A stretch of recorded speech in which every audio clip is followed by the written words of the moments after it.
A flight attendant misused a fire extinguisher toward a black CEO, but he calmly turned the situation around, leaving the entire cabin in shock. A flight attendant sprayed a fire extinguisher into the black CEO's face, thinking no one would react. He didn't realize the CEO was about to see red through the fog and turn the attack back instantly.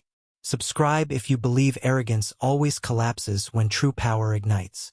The flicker came just as Kendrick buckled in. A stutter in the overhead lighting, barely noticeable, but sharp enough to pull his eyes upward. One panel dimmed half a second longer than the others, pulsing once, like a camera shutter stuck mid-blink. His gaze lingered, tension threading into his posture, but no one else seemed to notice. A few rows back, passengers adjusted headrests, scrolled through phones, exchanged tired looks of travel. Nothing felt wrong to them, but Kendrick Vale had lived too long in systems engineering, and his instincts caught what their eyes didn't. He lowered his gaze slowly. Across from him, the lead flight attendant stood motionless. Corin Darves, male, mid-40s, trim build, crisp uniform, but his eyes gave him away. Not the usual service smile, this was something else. Curiosity, recognition, or calculation.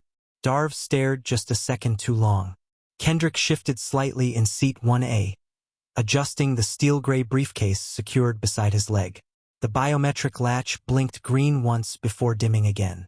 Inside was everything: the compliance module, an encrypted override key, and the real-time verification stack intended for a closed federal council. If even one byte of data was exposed or duplicated, Straterian's bid for the national integrity grid would collapse. Years of preparation, dozens of lives involved, billions in potential partnerships. He traveled alone by choice. No guards, no advisors, not even a public assistant. His safety was carried inside the microchip embedded behind the clasp of his badge, tucked beneath his inner jacket lining. It bore the insignia of the Oversight Integrity Council. Silent authority. He never showed it unless absolutely necessary. Darves finally looked away and made his way down the aisle. Kendrick exhaled once. But then, another disruption. A voice from the jet bridge. Last call. Passenger Lennox Vale. Confirm and proceed. The name dropped like iron inside his ribcage. Kendrick turned slightly, his hands frozen around the edge of his seat. And there he was, Lennox, his younger brother. Same sharp cheekbones, same gait, different weight in his stare. He moved through the cabin without acknowledgement, carrying only a compact shoulder bag and a scowl worn like armor. He passed Kendrick without a flicker of recognition, eyes fixed straight ahead. Coach seating swallowed him up. Kendrick stared after him, breath low and steady. 8 years. No calls. No letters. Not since their father's estate left everything, shares, assets, and the Straterian founding charter, to Kendrick. A legacy Lennox once claimed was built for both of us. He could still hear that last line Lennox had said, back in their father's study. You don't deserve the system, just the locks that guard it. Now here he was walking onto Kendrick's flight. The same day Kendrick carried the most sensitive module of his career. Coincidence? He didn't believe in those anymore. The cabin sealed with a thud, pressurizing the air around them. Kendrick sat back, the hum of the engines beginning to rise. The overhead announcement played, welcoming passengers to Meridian Flight 231, en route to Veldon Row. Kendrick didn't hear the words. His mind ran protocols, scanning every known risk pathway. Could Lennox access Straterian systems? No. His credentials were revoked. Could he intercept the module physically? Doubtful. He was in coach. But the timing, the smirk he tried to hide, the eerie calm, something was moving behind the curtain. Darves returned to the galley, but not before giving Kendrick another glance. This time, Kendrick met it squarely. No smile. No recognition. Just assessment. He tightened the strap on his briefcase, fingers brushing the latch, silently confirming the biometric seal remained intact. The cabin lights flickered again, faintly this time, just a soft hiccup, but enough to pull Kendrick's eyes upward once more. He didn't speak, didn't move, just sat there, breathing slow. and thought, this wasn't going to be just another flight. Sir, I'm going to have to ask you to step away from that device, Darv said sharply, voice slicing through the gentle hum of the cabin like a blade. His hand hovered near Kendrick's briefcase, his tone overly firm for what had started as a routine check. Kendrick Vale looked up from the compliance module, its cool blue interface still flickering diagnostic data across his lap. Is there a problem?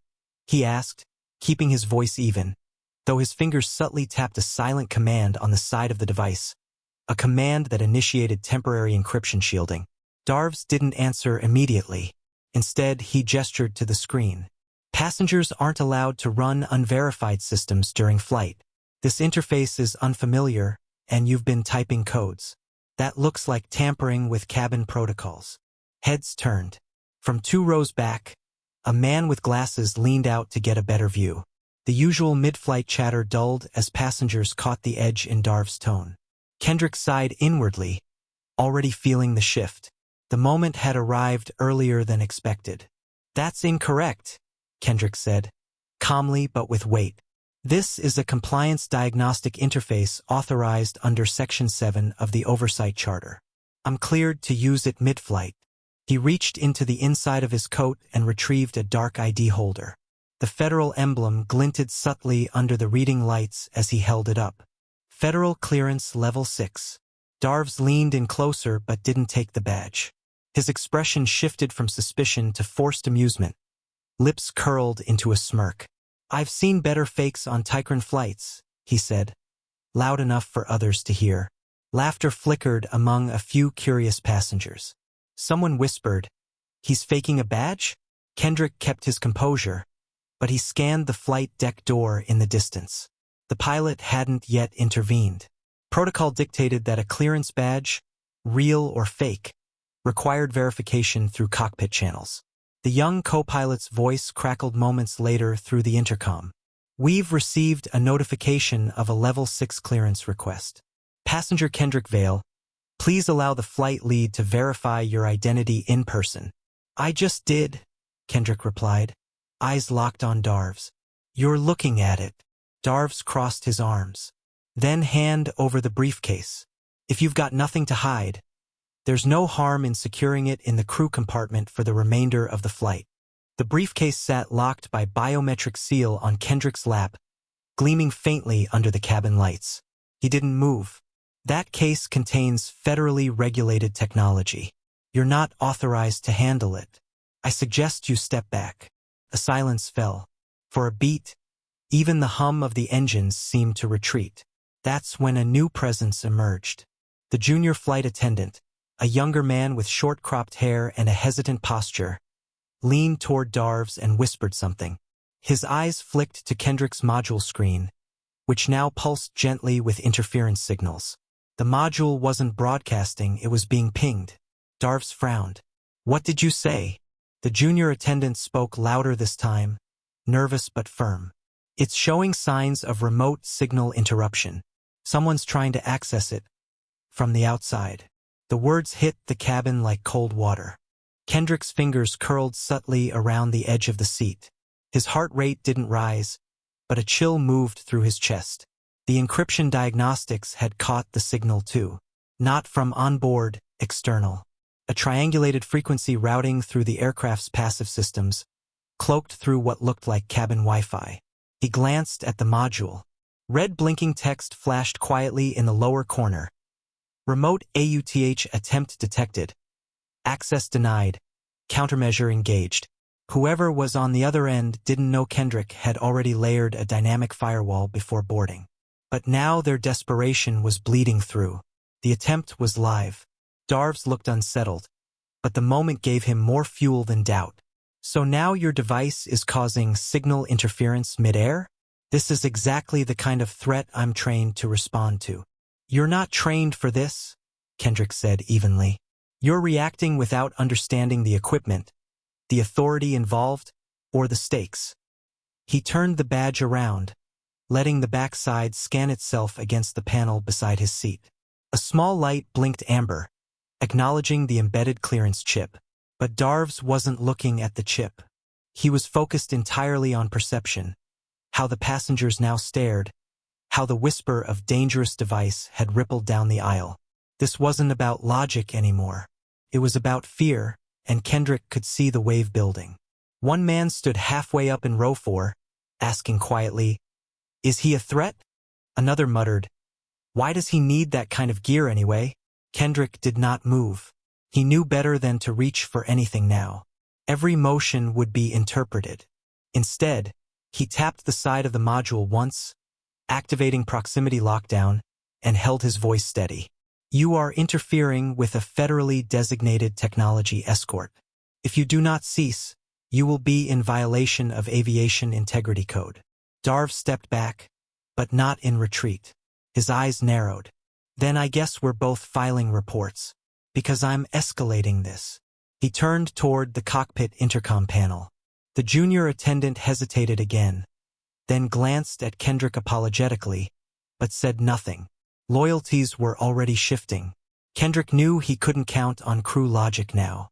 The only thing holding this together was the security of the briefcase, and the encryption network rapidly defending itself behind the scenes. A low beep came from the module. Kendrick's eyes darted down. New alert. Secondary access node detected. Route. Cabin AUX port. He froze. Someone was trying to use the plane's internal systems to mirror the signal from inside the aircraft. And that meant only one thing. Someone else was trying to access the compliance drive remotely.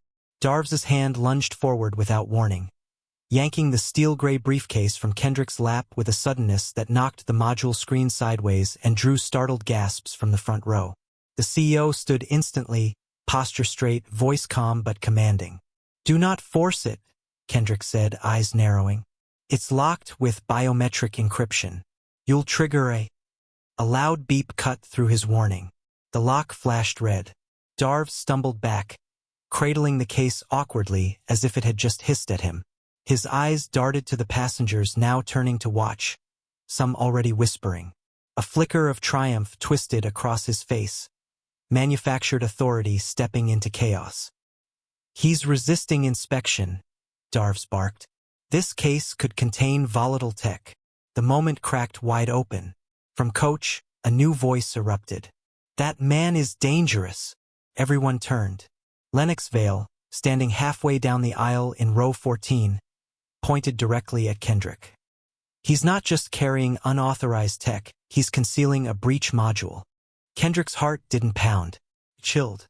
He stared at his younger brother, watching the way Lennox's hand gripped the top of the seat, how his eyes flicked from passenger to passenger, searching for agreement. It wasn't just a betrayal, it was a performance. One that had been rehearsed. "I know him," Lennox shouted, stepping forward as if to protect the rest of the cabin. "He's my brother. He's capable of manipulating onboard systems. That briefcase could trigger a full-spectrum leak." Passengers jerked upright. One man grabbed his child's shoulder. Another rose instinctively, blocking his own aisle. The oxygen in the cabin felt thinner by the second. Kendrick didn't move. He studied the pattern, the angles of accusation converging, the timing too perfect. This wasn't improvisation. It was orchestration. He reached calmly for his wrist, pressing his thumb against the underside of his watch.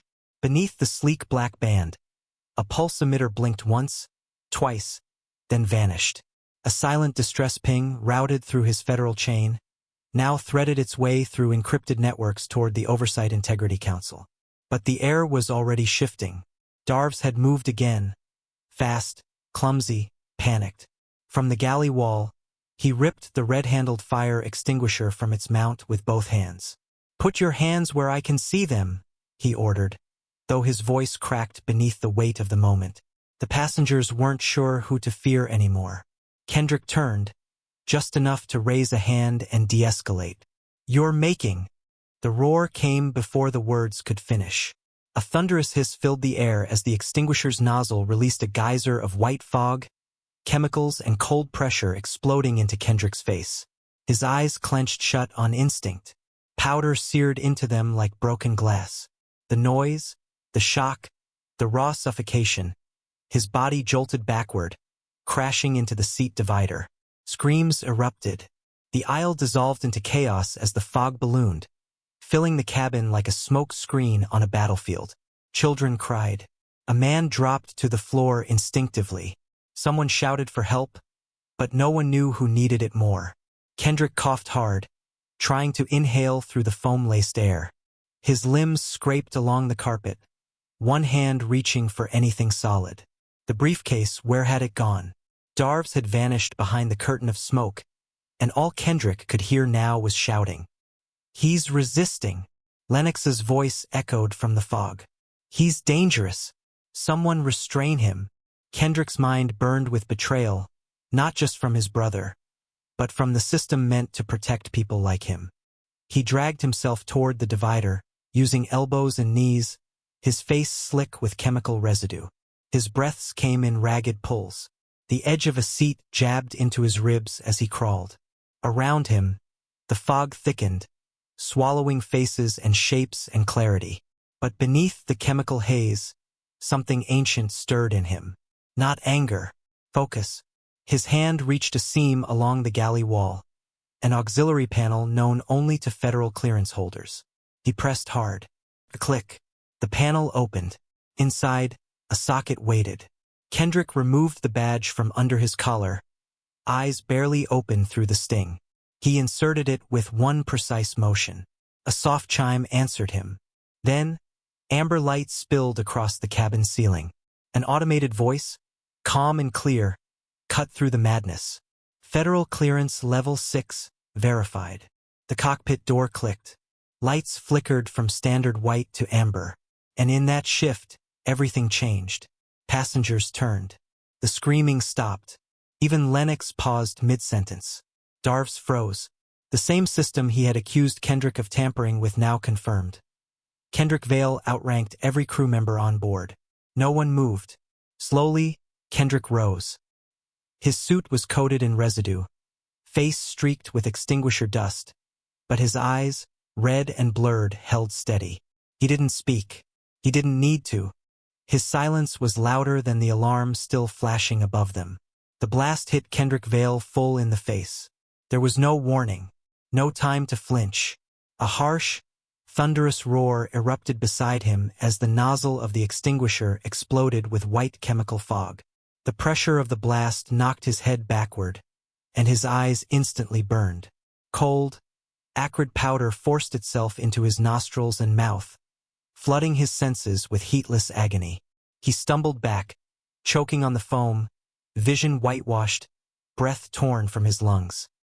He dropped to one knee beside seat 1A, one hand clutched to his face, the other scraping blindly across the carpeted floor.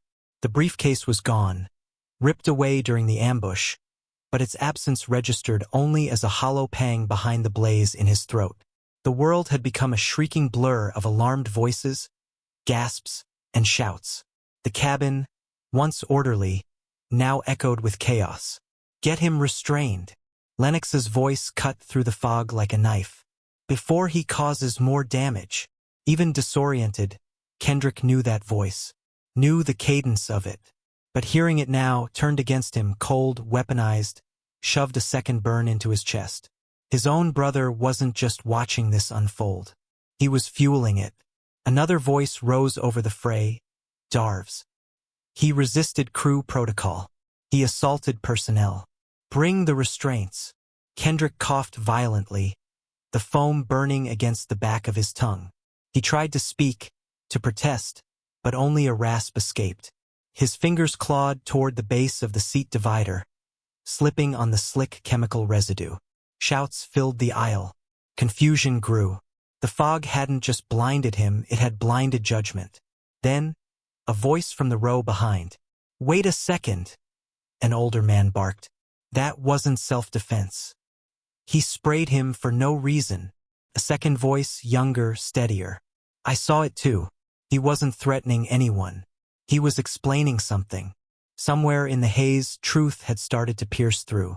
Kendrick's hand found the edge of a metal panel near the galley bulkhead, a feature most passengers would never notice. Through the sting in his eyes, he blinked rapidly, recognizing the faint groove. He pressed it with a trembling thumb. The panel clicked open. Behind it, nestled in a recess of the wall, glowed a dark chrome socket. No label. No instruction. Just a thin slit waiting for an input known only to those authorized. Kendrick fumbled inside his jacket and retrieved the badge. The one Darves had mocked. The one passengers had seen but didn't understand. With precision bred from habit, Kendrick inserted the badge. A chime pulsed through the cabin, low and resonant. The light panels above the seats shifted from their standard soft white to a deep amber. The hum of the engines remained constant, but the atmosphere inside the cabin thickened with something new. Recognition. On the main cabin wall, a display panel flickered to life. Federal Clearance Level 6. Verified. Override authorization confirmed. Cockpit access. Unlocked. Every head turned. The room froze. Even the fog seemed to pause mid-air, caught between motion and meaning. The cockpit door clicked audibly. A mechanical sigh. The lock disengaged. Darv stood still, extinguisher still clutched in one hand. His mouth parted slightly. His certainty drained from his face in seconds. The words he had thrown so confidently, tampering, fake ID, threat, dissolved in the light of truth. He looked down at the canister, suddenly aware that it wasn't just foam that had spilled. It was authority. Kendrick pulled himself upright slowly, gripping the seat armrest to steady his stance. His charcoal gray suit was streaked white, and foam clung to his brow and jaw. His hands were blistered red from the chemical sting, but he didn't flinch. He didn't have to. The room said everything for him. The passengers, once confused, now stared not in fear, but in realization. Even Lennox, positioned near the rear of the first-class divider, took a step back. The expression on his face faltered, no longer confident, no longer convincing, just exposed.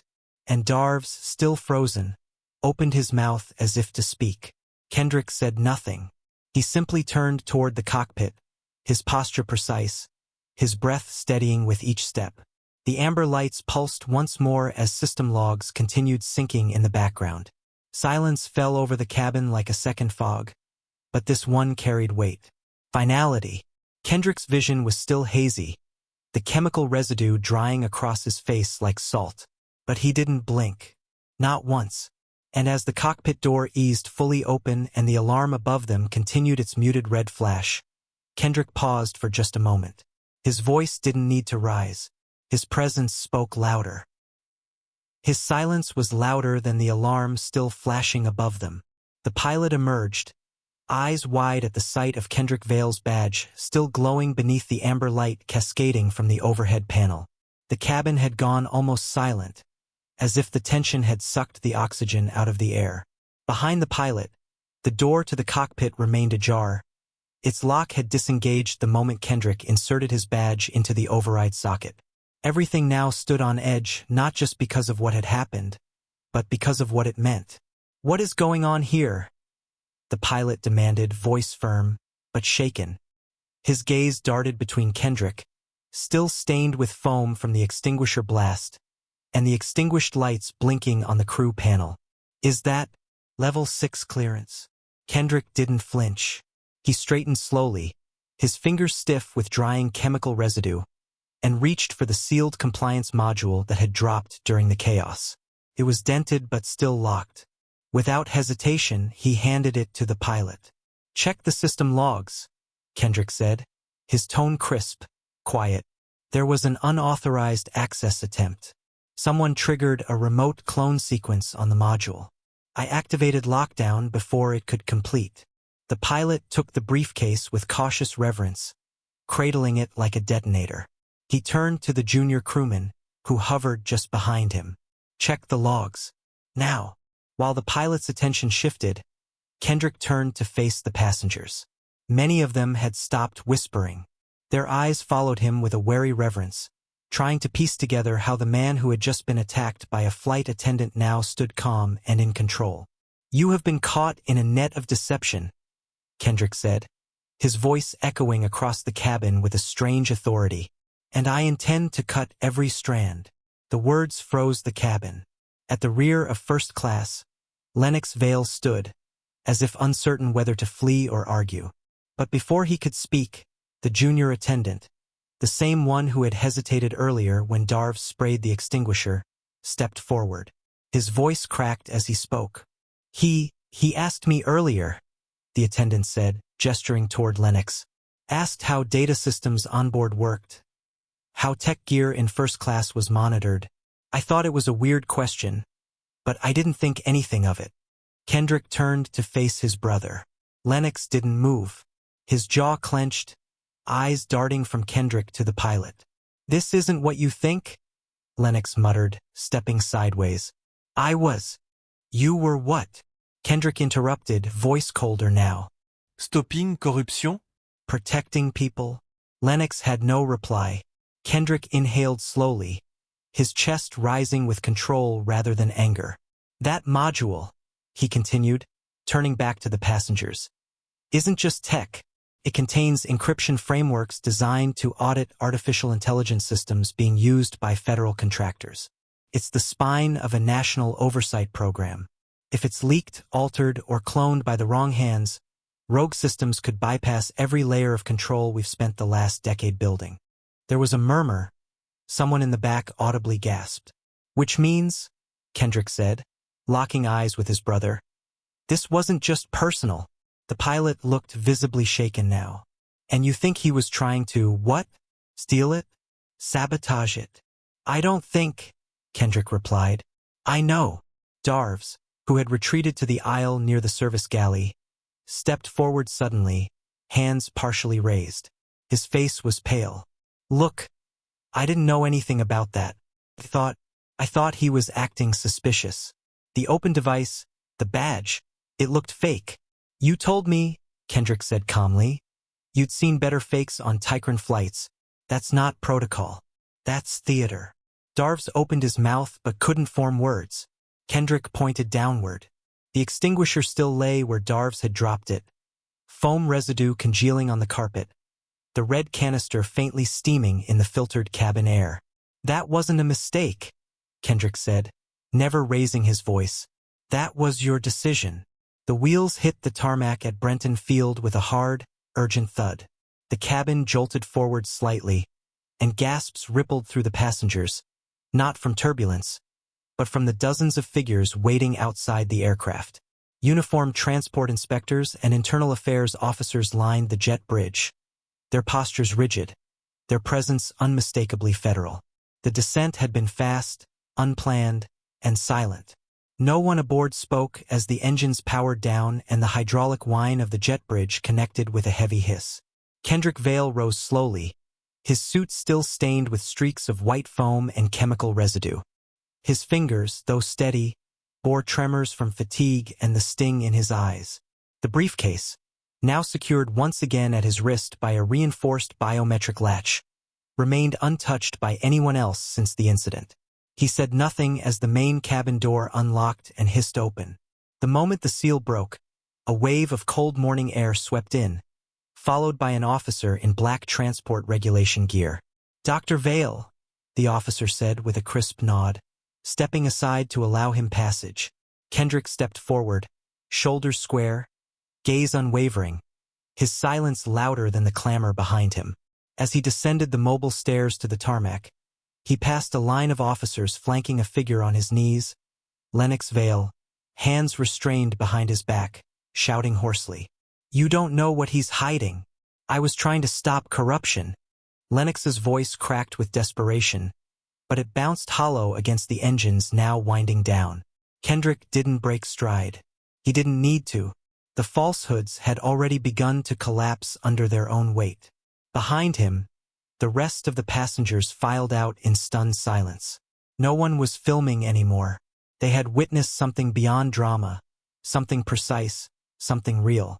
Corin Darves, the lead flight attendant who had sprayed Kendrick just hours ago, lingered in the galley, feigning confusion. He tried to blend into the group of crew being quietly escorted out another door. But Kendrick turned his head ever so slightly and pointed. Him too. The simple phrase struck like a gavel. Officers peeled away from the cluster and moved straight toward Darves, who froze in place, his lips parting in a half-formed excuse. He tried to speak, tried to say he was just following procedure, but the men flanking him said nothing as they escorted him down. Within minutes, Kendrick was seated in a mobile operations tent set up beside the runway, stripped of his outer coat, his eyes washed and examined by medics, and his badge verified through multiple layers of clearance. A large monitor flickered on, displaying feed data from the aircraft systems. Internal affairs agents clustered around it, pulling up logs, telemetry trails, router usage reports, and crew communications. One agent, a man named Relon Voss, tall and lean with eyes that moved faster than his lips, looked up from a terminal. "Sir, this is where it gets interesting."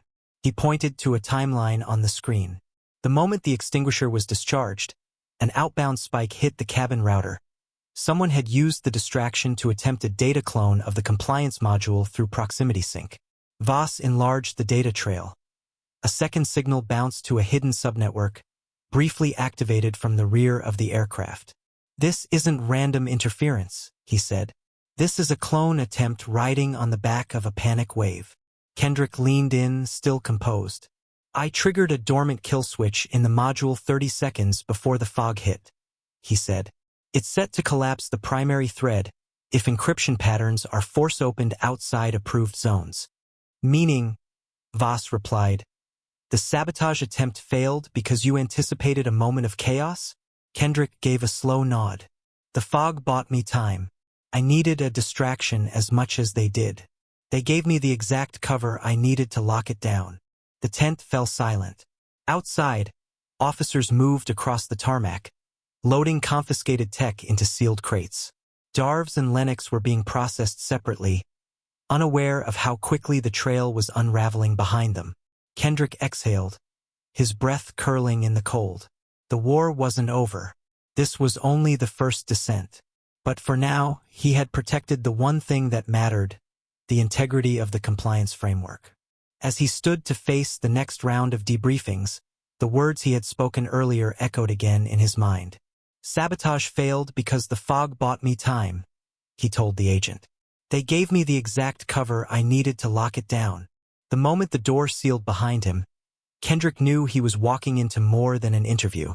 The walls of the secure interview room at Brenton Field's Integrity Center were sterile steel, cooled to a clinical chill. The hum of hidden cameras nested in the corners was barely audible, but Kendrick noticed. He always noticed. Across the table sat Agent Darren Mall, lean, efficient, unsmiling, a man tasked with deconstructing emergencies before they metastasized into disasters.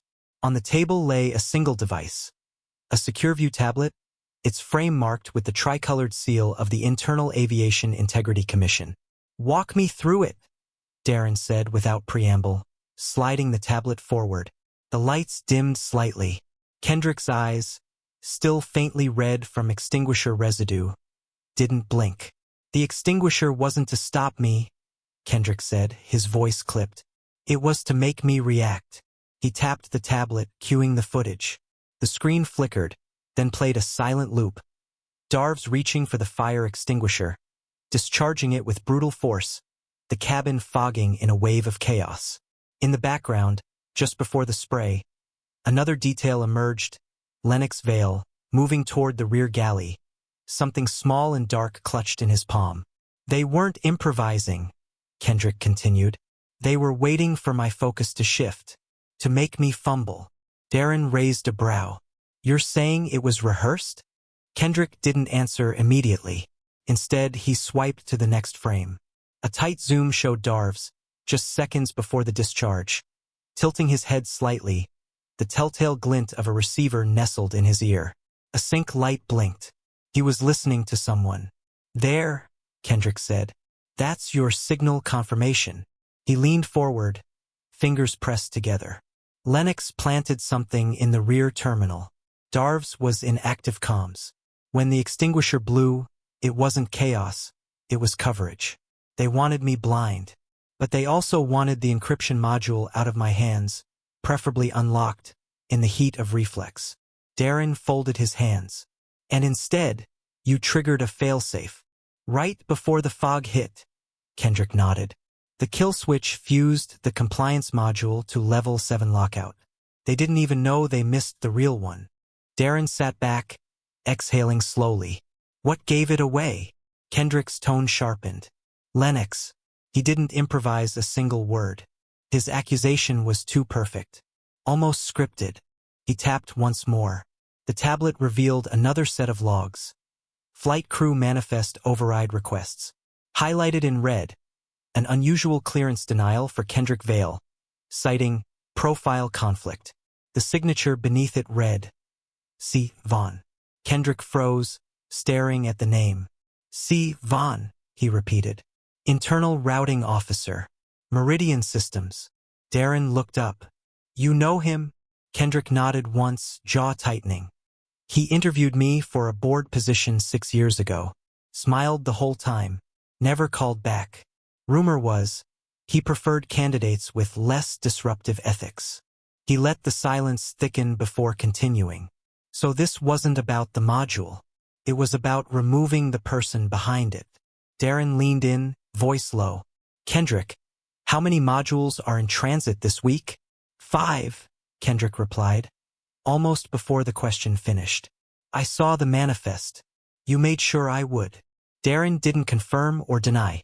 He simply unlocked the tablet again, rotated it. A secure directory appeared.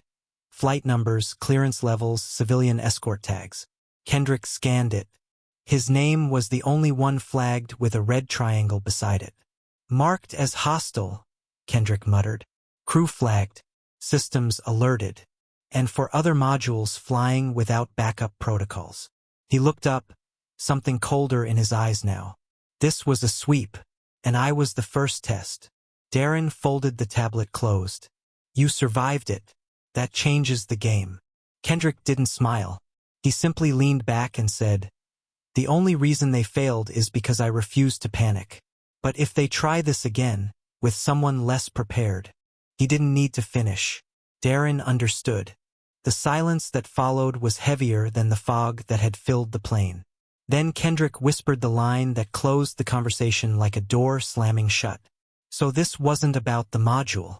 It was about eliminating who stood in their way. The attendant smirked, confident his assault would intimidate, unaware that every second, every distraction, and every reaction had already been anticipated by a man who never wasted a move. If you believe cruelty under privilege always folds when skill and precision intervene, hit subscribe now, because justice never hesitates. The investigation spread quickly.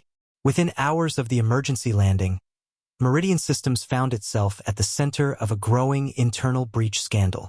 Federal agents swept through the airline's digital corridors, pulling comm logs, routing manifests, and maintenance access records. Inside a sealed analysis chamber at Brenton Field's Internal Affairs Division, Kendrick Vale stood across from Agent Darren Mall, the same officer who had debriefed him on the tarmac. The room was plain, metal table, 2 chairs, a wall-length screen showing a looping feed of the fire extinguisher incident from 6 angles.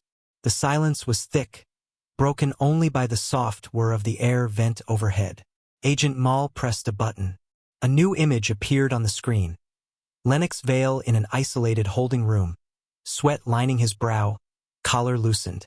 He's talking, Mall said. And he's saying things you predicted. Kendrick didn't blink. Veltrin parallax? Exactly, Mall replied. He claims they wired him through a shell account. All they needed was 30 seconds of chaos. Kendrick turned from the screen, folding his arms as he paced. Enough time for Darves to reach the drive, plant a data fork, run a sync command while everyone looked away. His voice remained level, but his posture was tight with calculation. They weren't after the casing. They were after the live signature. They failed, Mall said. Kendrick's reply was quiet. They were supposed to. Mall's brows pulled together. Explain. Without hesitation, Kendrick rolled up his sleeve and detached the steel-gray wristwatch he'd worn the entire flight. This, he said, placing it gently on the table, was the real compliance framework. Triple encoded, quantum sealed, never left my person. The module Darves handled? A dummy, identical shell, basic decoy drive. loaded with junk data, enough to look real under pressure, but built to mislead. Mal stared at the device. And the algorithm? Updated before I boarded. I installed a dual-trigger protocol. One for safe handling. One for forced entry. If tampered with, it would flood the terminal cache with false logs, fry any external data probe, and send a silent ping to the Integrity Council. Kendrick tapped the watch. Same ping that brought your agents to Brenton Field. Mal let out a slow breath. You planned for an inside job. I planned for people to underestimate me, Kendrick said, his voice firm. Same as always. He sat down again, the overhead light casting a faint glint on the clasp of his watch. The wall screen shifted to a new display, data trails pulled from the aircraft's internal router logs. One strand pulsed red. There, Kendrick said. That's when the signal spiked. Right after Darves opened the decoy module. Which means the fork was planted and triggered midair, Mal confirmed. But it never reached anything real. No, Kendrick replied. And now the log confirms external signal manipulation. That should lead us straight back to Parallax's proxy node. Mal leaned forward. The fact you prepared a decoy module, coded a trap algorithm, and routed the real drive into your watch. You didn't just plan for theft. You planned for betrayal. Kendrick met his eyes without hesitation. Look at who was involved. My own brother. A lead attendant. A cleared crew manifest override. This wasn't a random attack. It was orchestrated from within the system. That means someone placed me on that flight knowing exactly where I'd sit. Mal hesitated, then pulled up another screen. There's something else, he said. The person who approved your digital clearance override that morning. See? Vaughn. Internal routing officer. Meridian Systems. Kendrick's expression shifted, tightened, sharpened, but he said nothing. You know him? Mal asked. He once interviewed me for a board seat, Kendrick said softly. Turned me down. Said I lacked organizational pliability. The air in the room seemed to still. So this wasn't about the module, Kendrick continued, each word deliberate. It was about eliminating who stood in their way. Mal sat back slowly, the implications unfolding like a web across the screen. Kendrick, motionless now, stared at the red pulse still glowing on the data trail. It blinked steadily, like a heartbeat, or a countdown. The silence returned, not hollow this time, but full of momentum. You planned for people to underestimate me, he had said. Same as always. The moment the footage leaked, the internet detonated.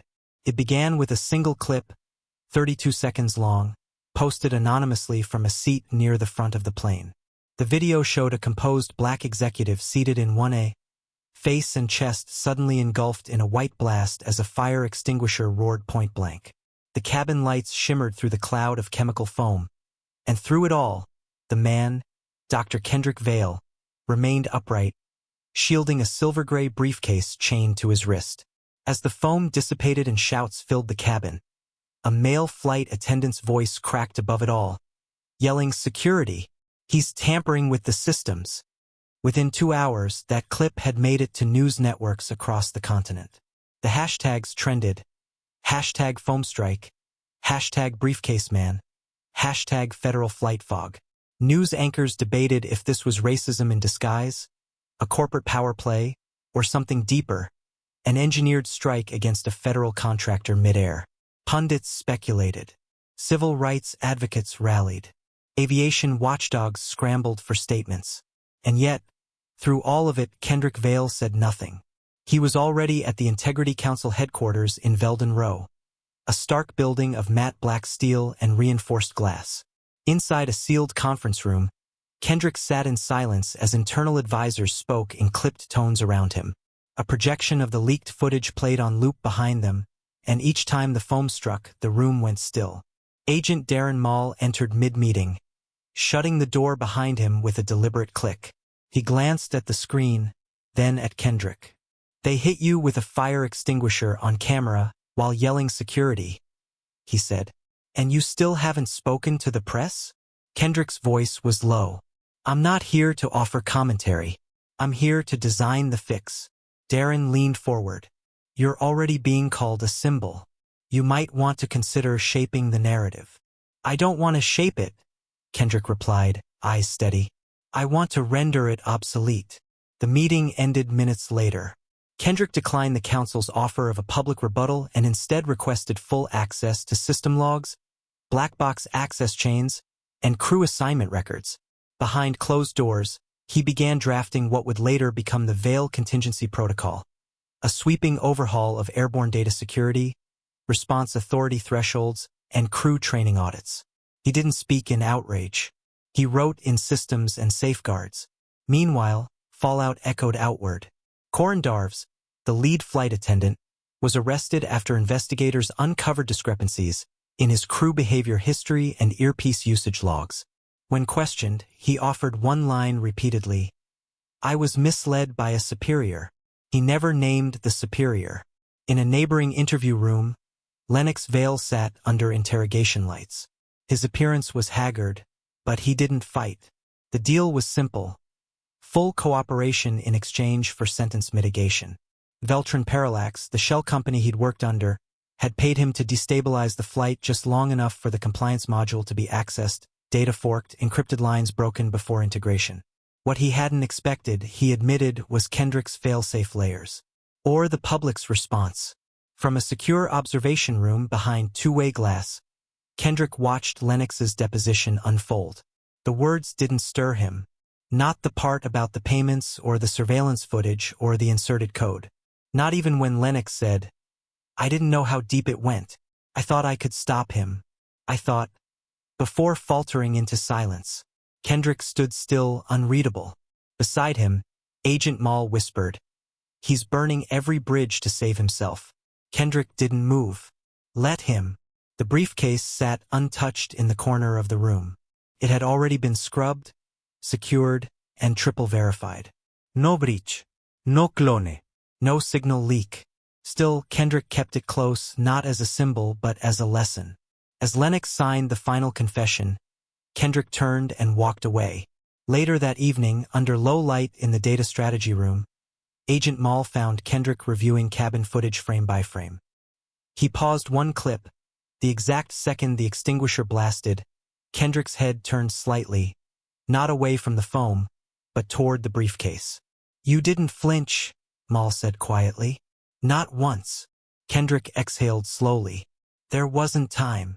Maul studied him, then asked, Was it revenge? Going quiet like this? Writing protocols instead of giving a speech? Kendrick finally looked up. His eyes were clear, unshaken. People think revenge is loud, he said. But sometimes it's encryption. Sometimes it's letting them speak just long enough to seal their own fate. The sound of Kendrick Vale's footsteps echoed sharply as he entered the high-ceilinged tribunal chamber, a space of concrete solemnity and steel-bound expectations. Fluorescent light struck the faint yellow stain on his left sleeve, the remnant of fire-retardant foam from the flight, and made it gleam like a badge. No one commented on it, but everyone saw it.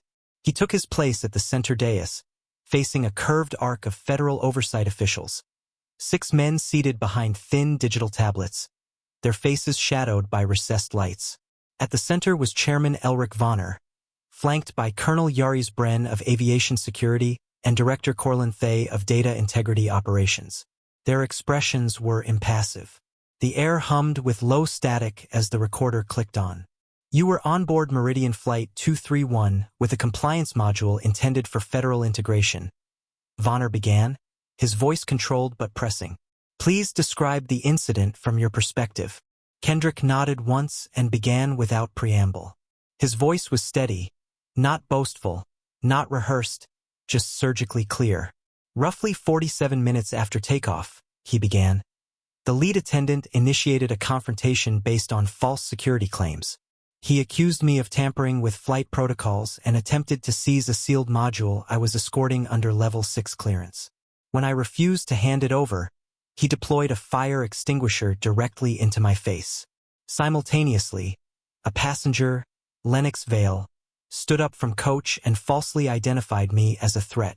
The council members shifted slightly. They tapped a few keys on his tablet. Why would your own brother participate in such an escalation? Bren asked, his tone more curious than accusatory. Kendrick didn't blink. Because it wasn't about me. It was about the module, and eliminating who stood in the way of its compromise. He reached into his coat and retrieved a data stick.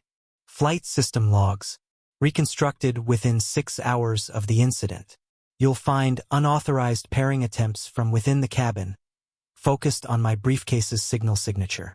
The breach attempt was timed to begin exactly 3 seconds after the fog deployment. He paused. They wanted the panic, the confusion, the optics of a non-compliant passenger midair. His gaze swept the room, locking eyes with each tribunal member. But I wasn't the one who broke protocol. There was silence. Vonner gestured to a technician. The logs were uploaded. On the large wall display, a cascading feed of code illuminated, each sequence highlighting network spikes from the galley terminal and crew-accessed routers. Kendrick leaned forward slightly. Darves, lead attendant, used a wearable earpiece synced to the flight's internal communications relay.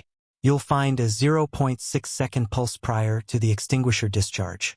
That wasn't a reflex. It was a signal. Murmurs rippled behind the tribunal. Bren tapped his stylus, zooming in on a timestamp.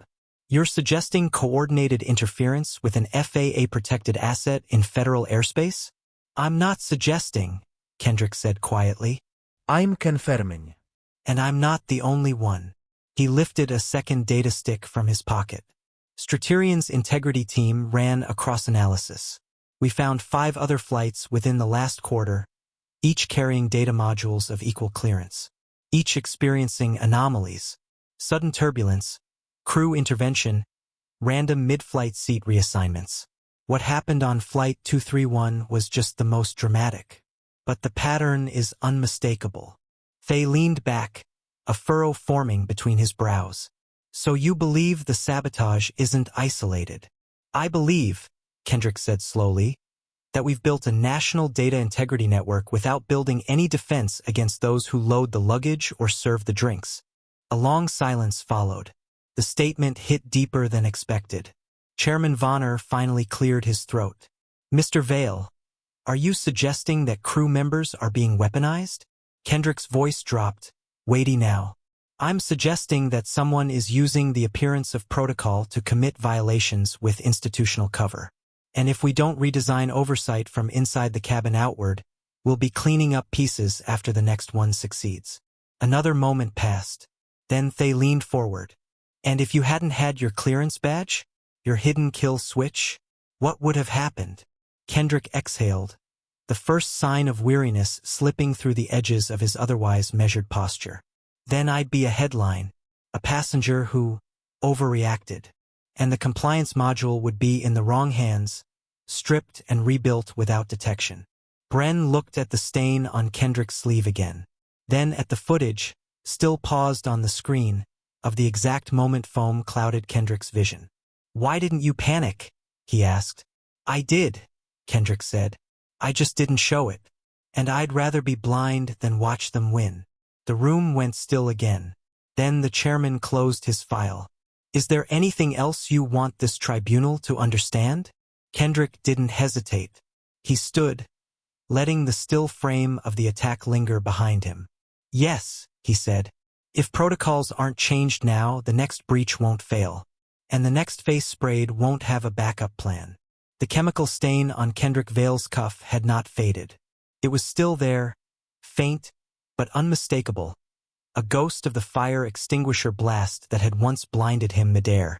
He stood in the Straterian Systems executive vault, a glass-paneled chamber sealed beneath Level 4 biometric clearance, watching his team assemble in silence. No one spoke as he entered. The moment had its own gravity. He placed a sealed carbon envelope on the center of the table. Its surface was embossed with only 2 words. Operation Red Veil. No explanation. No insignia. Just wait. The kind that could rewrite rules. I've reconstructed everything, Kendrick said, voice low but resolute. Line by line. From memory. The system scripts. The trigger logic. The stealth contingency codes. No fragments remain from the compromised build. His CTO, Mayor Randos, shifted uneasily. Sir, if I may, are we certain it's wise to build a countermeasure protocol directly into federal air routes? Kendrick's eyes, still slightly reddened from chemical exposure, locked onto his. Mayor, the last time I traveled without it, they sprayed my face and tried to clone the National Compliance Module. This isn't about comfort. It's about inevitability. Silence followed. Kendrick stepped forward and unsealed the envelope with a biometric thumbpad. Inside were 22 folded diagrams, each a silent retaliation. Each line of code, each schematic a response to betrayal. Operation Red Veil wasn't just a tech framework. It was a shadow protocol designed to shield clearance-level executives without looking like security at all. The system would embed itself into existing compliance modules, disguised as diagnostic patches. But beneath, it carried subroutines, silent alert beacons, adaptive lockout layers, retinal defense prompts, and thermal-triggered data scramblers, all passive until activated. Kendrick slid the diagrams across the table slowly. These protocols don't respond to threats. They predict them. They don't escalate, they invert. If you spray fog into the face of someone carrying national integrity code, you trigger a zero-access inversion. You lock the attacker out of the airframe's ecosystem. They won't even know the locks have shifted. His CO, Lorvin Kale, crossed his arms. Isn't that going to spook regulators? They hate blind spots in civilian systems. We're not creating blind spots, Kendrick replied. We're making mirrors. Let them think they see everything. They'll never know the reflection isn't real. The lights dimmed subtly as the holographic table activated, displaying the framework Kendrick had reassembled by hand over the last 72 hours. He hadn't slept, hadn't spoken publicly, hadn't responded to a single media request since the tribunal. The weight of betrayal still sat in his chest, not just from Lennox or Darves, but from the system that had marked him hostile on his own flight. That scar hadn't faded either. At the far end of the vault, a digital chime echoed. A secure message from the Office of Federal Aviation Protocol appeared on screen. Clearance granted. Veil Contingency Protocol. Approved for nationwide deployment. The room collectively exhaled. Kendrick didn't smile. This protocol, he said, nodding to the screen, will now be embedded in every aircraft carrying government tech. Oversight will remain with the Council, but activation sequences stay local. If one of us is ever targeted again, we won't need permission to defend what we carry. Marin blinked. Sir, that means we're now the standard. Kendrick finally leaned back, staring at the faint yellow residue on his cuff. They wanted me erased, and now they'll have to log in under the systems I built just to try again. There was a long pause. Then Kendrick added, almost as an afterthought, let them build new traps, he said quietly to his CTO. We just rewrote the ground beneath their feet. Lennox Vale sat alone in the concrete gray interview room, shoulders rounded, fingertips pressed to the edge of the bolted steel table. The room had no clock, no windows, only the faint hum of surveillance and the slow rhythm of his breath, heavy with regret. He looked up just as the door unlatched with a magnetic click. Kendrick Vale stepped inside. No words, no greetings. Kendrick moved like a shadow of resolve, tired but firm. The long coat he wore still creased from travel, with a faint chemical stain on the left cuff. Residue from the extinguisher. His expression didn't shift as he sat across from the brother who had tried to destroy everything he had built. Lennox opened his mouth but couldn't summon the courage to speak first. The silence was almost devotional, broken only when Kendrick placed a flat, sealed envelope between them. I didn't think you'd come, Lennox finally said, voice brittle. I needed to see what betrayal looked like when it ran out of excuses, Kendrick replied. He didn't raise his voice. He didn't need to. Lennox's eyes darted toward the envelope but didn't dare reach for it yet. They told me your system would ruin everything, that it would put half the sector out of business, that it was too rigid. Kendrick tilted his head slightly. Too honest, you mean? Lennox shifted, swallowing hard. I thought I was protecting people. I thought. You let them blind me with foam, Kendrick cut in, his voice calm but edged like glass, all while claiming it was to protect people. Lennox looked away. The overhead lights cast long shadows beneath his eyes. They told me you were already compromised. That Straterian had sold control of the framework overseas. I thought I was the last one doing the right thing.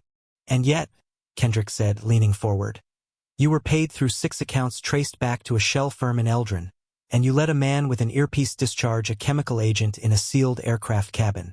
No message in the world justifies that kind of loyalty. Lennox's voice cracked. I was scared of being left behind. You always led. You always won.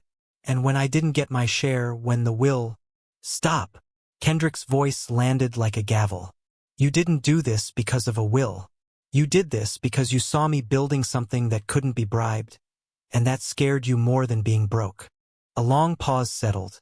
Lennox exhaled, resting his hands on the table as if bracing for judgment. Kendrick stood slowly. The envelope remained between them. I'm not here to forgive you, he said.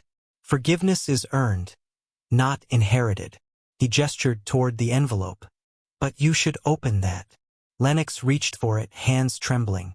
Inside was a worn, folded photograph. Their father's original ethics charter, handwritten in 1987, signed at the bottom in deep blue ink.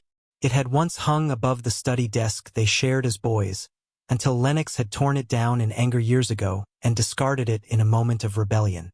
His fingers trembled as he unfolded it, recognizing the edges he had once creased in resentment. The last line read, "Integrity is what remains when the incentive to lie is strongest." He looked up, but Kendrick was already at the door. You always said I saw the world in black and white, Kendrick said before leaving. Turns out, I just saw through the fog first.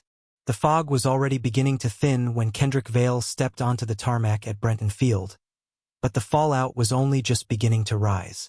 Within 3 weeks, Meridian Systems, once a standard-bearer for high-security aviation logistics, buckled under the weight of its own corruption. Federal agents found route-level manipulation in its clearance protocols, falsified passenger manifest data, and embedded signal divergence nodes in several aircraft systems. The company's board dissolved silently. No press statement, no apology, just voided contracts and frozen assets. And Veltrin Parallax? A ghost entity, traced to offshore shell firms funneling currency through 7 different jurisdictions. The paper trail suggested the goal had never just been Kendrick's module. It was larger, strategic, coordinated, designed to destabilize trust in US AI compliance altogether. And yet, in the center of that storm, Kendrick remained still. He hadn't spoken to the press. He hadn't issued a company-wide memo. He hadn't even told his own board the full truth. But the image persisted, captured by a jittery passenger's phone. A lone black executive, covered in white fire retardant, standing upright at the front of a smoke-fogged cabin. Briefcase cuffed to his wrist like an anchor, eyes nearly swollen shut, but unblinking. It wasn't a heroic pose, and that was what made it unforgettable. There was no grand speech, no raised fist, just quiet resolve wrapped in chemical mist. The photo went viral, circulated across forums, news cycles, digital murals. Some turned it into a meme, others into a warning. A few made it a banner for reform. Inside the sealed privacy of his Straterian Systems office, top floor, West Wing, overlooking the Veldon Row terminal, Kendrick watched it unfold in silence. Letters arrived in batches. Engineers from partner companies wrote to him, thanking him for holding the line. Former military tacticians who recognized the calm of someone under siege sent him citations of commendation. Even a janitor from the Brenton Control Tower sent a handwritten note. I was there when you didn't flinch. That mattered more than you think. He replied to none.